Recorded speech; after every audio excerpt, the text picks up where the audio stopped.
अस्सलाम वालेकुम दोस्तों, ईमान की रोशनी विद नुमान में खुश आमदीद। पिछली किस्त में हमने हज़रत आमना रज़ी अल्लाह ताला अन्हो के विसाल का दर्दनाक वाक़या देखा, जिसके बाद नन्हे मोहम्मद सल्लल्लाहु अलैहि वसल्लम को उम्मे ऐमन रज़ी अल्लाह ताला अन्हो मक्का वापस ले आईं और आप सल्लल्लाहु अलैहि वसल्लम की किफ़ालत आपके दादा हज़रत अब्दुल मुत्तलिब रज़ी अल्लाह ताला अन्हो ने संभाल ली। लेकिन क्या आप जानते हैं, सिर्फ 2 साल बाद नबी करीम सल्लल्लाहु अलैहि वसल्लम पर एक और ऐसा गम आया जिसने बचपन ही में आप सल्लल्लाहु अलैहि वसल्लम को एक और बड़ी आजमाइश से गुजार दिया। हज़रत अब्दुल मुत्तलिब रज़ी अल्लाह ताला अन्हो अपने पोते से इतनी मोहब्बत क्यों करते थे और उनके इंतकाल के बाद नबी करीम सल्लल्लाहु अलैहि वसल्लम की जिम्मेदारी किसने संभाली? आइए आज इस ईमान अफरोज़ वाक़े को जानते हैं। हज़रत अब्दुल मुत्तलिब रज़ी अल्लाह ताला अन्हो कुरैश के नहायत मोअज़्ज़ज़ सरदार थे। लोग उनकी इज़्ज़त करते थे और खाना काबा के करीब उनके लिए एक ख़ास नशिस्त बिछाई जाती थी। रिवायात में आता है कि कोई शख्स उस जगह पर बैठने की हिम्मत नहीं करता था, लेकिन नन्हे मोहम्मद सल्लल्लाहु अलैहि वसल्लम बेझिझक अपने दादा के पास जाकर उसी नशिस्त पर बैठ जाते। कुछ लोग आप सल्लल्लाहु अलैहि वसल्लम को वहाँ से हटाना चाहते, मगर हज़रत अब्दुल मुत्तलिब रज़ी अल्लाह ताला अन्हो फ़ौरन फरमाते, मेरे बेटे को छोड़ दो, अल्लाह की कसम उसकी एक ख़ास शान है।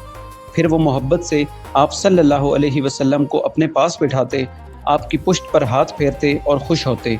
वो अपने पोते में एक गैर मामूली अज़मत के आसार दिखते थे।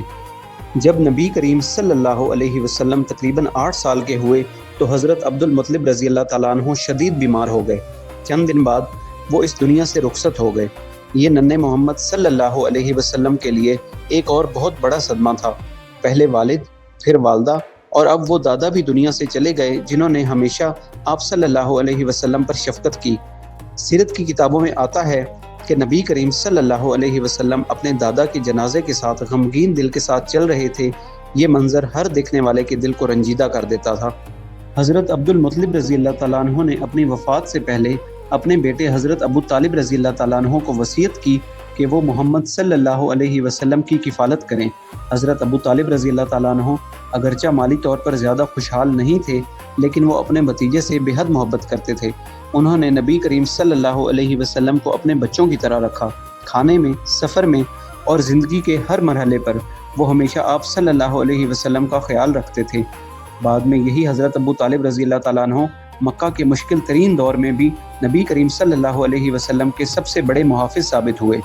हज़रत अब्दुल मुत्तलिब रज़ी अल्लाह ताला अन्हो की वफ़ात हमें ये सबक देती है कि दुनिया में कोई सहारा हमेशा बाकी नहीं रहता। असल सहारा सिर्फ़ अल्लाह ताला की ज़ात है। नबी करीम सल्लल्लाहु अलैहि वसल्लम ने बचपन ही में मुसलसल आजमाइशों का सामना किया, लेकिन हर मरतबा अल्लाह ताला ने किसी न किसी को आप सल्लल्लाहु अलैहि वसल्लम की मदद और हिफाजत का ज़रिया बना दिया। ये हमें सिखाता है कि मुश्किलात कितनी ही बड़ी क्यों ना हो, अल्लाह ताला अपने बंदों को कभी तन्हा नहीं छोड़ता। तो दोस्तों, आज हमने जाना कि हज़रत अब्दुल मुत्तलिब रज़ी अल्लाह ताला अन्हो की वफ़ात के बाद हज़रत अबू तालिब रज़ी अल्लाह ताला अन्हो ने किस मोहब्बत और ज़िम्मेदारी के साथ नबी करीम सल्लल्लाहु अलैहि वसल्लम की किफ़ालत की। लेकिन अब एक नया मरहला शुरू होने वाला था। नन्हे मोहम्मद सल्लल्लाहु अलैहि वसल्लम ने अपने चचा के साथ तिजारत के सफ़र कैसे किए और शाम के सफ़र में एक राहिब ने आप सल्लल्लाहु अलैहि वसल्लम के बारे में ऐसी कौन सी बात कही जिसने सबको हैरान कर दिया। ये दिलचस्प वाक़या हम जानेंगे अगली किस्त में। अगर आपको वीडियो पसंद आई हो तो इसे लाइक करें, शेयर करें और कमेंट में दरूद पाक ज़रूर लिखें। और अगर आप सीरतुन नबी सल्लल्लाहु अलैहि वसल्लम की ये मुकम्मल सीरीज़ देखना चाहते हैं तो ईमान की रोशनी विद नुमान को सब्सक्राइब करना ना भूलिए। अल्लाह हाफ़िज़।